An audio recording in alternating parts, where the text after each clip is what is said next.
All right, let's dive right in and tackle one of the biggest and frankly most frustrating problems in AI today: hallucinations. When the AI just makes stuff up.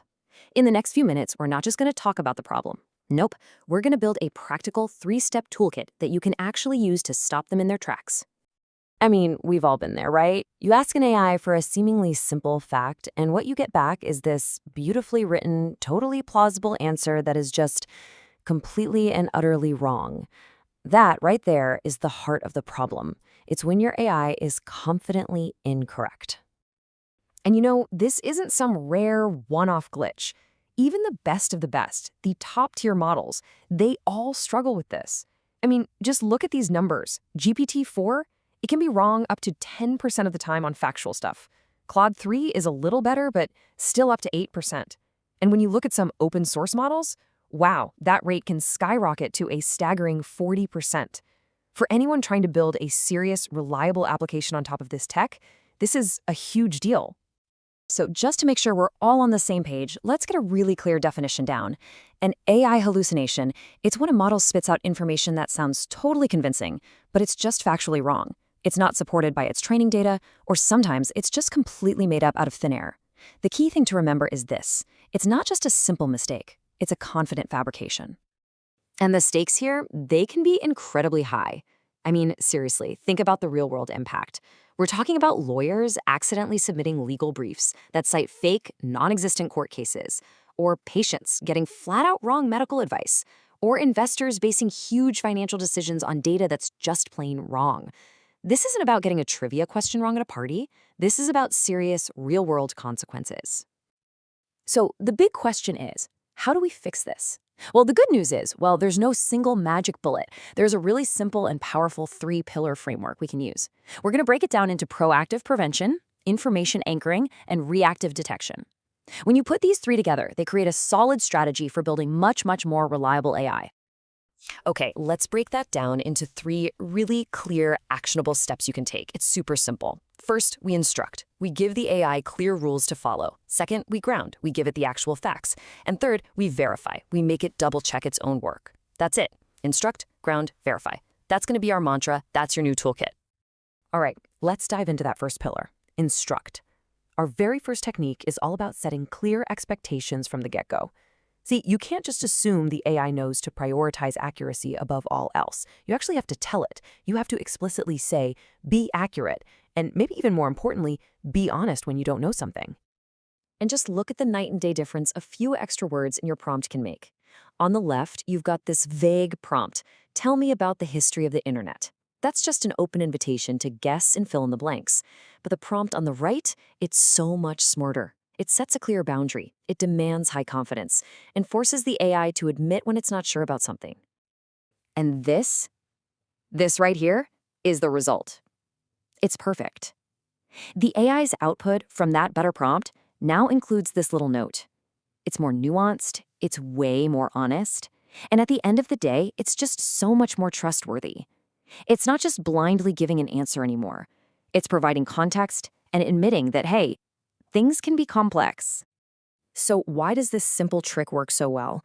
Well, think of it like this. You're fundamentally changing the AI's goal. Its default goal is just to complete the sentence in whatever way seems most likely. But with this instruction, you're forcing it to switch gears. You're making it tap into a different part of its brain, if you will, the part that was trained on accuracy and certainty. You're basically telling it to turn on its internal fact checker before it even starts talking. Okay, moving on to our second pillar: ground. And I'm going to be honest, this technique is arguably the most powerful one of all. We call it grounding. The idea is simple. Instead of letting the AI just roam free in its vast and, let's face it, potentially flawed knowledge base, you give it the source of truth. You hand it the facts and you command it to stick only to that.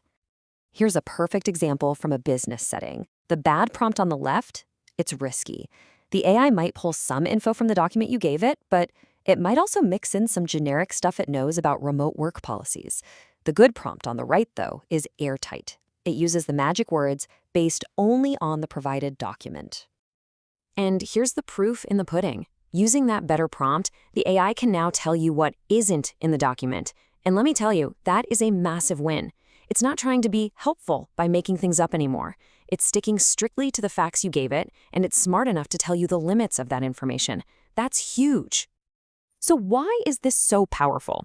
Well, you're basically shrinking the AI's world. Instead of letting it wander through the entire library of the internet with all its messy, contradictory, and outdated books, you're handing it one specific book and saying, all the answers you need are right here. You are in complete control of the source of truth. And that doesn't just boost accuracy, it makes the AI's response totally transparent and easy for you to verify. All right, on to our third and final pillar, verify. This technique adds a brilliant layer of quality control right into the prompt itself.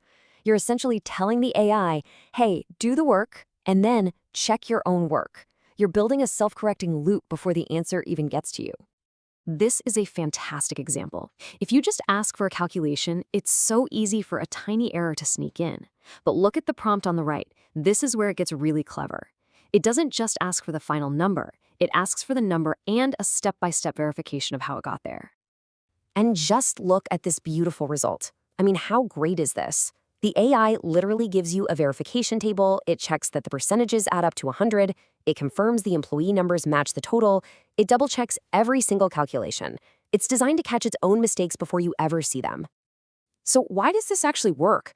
I mean, it's checking its own homework, right? Well, it's because you're forcing it into a two-step thinking process. Step 1 is generative, come up with an answer.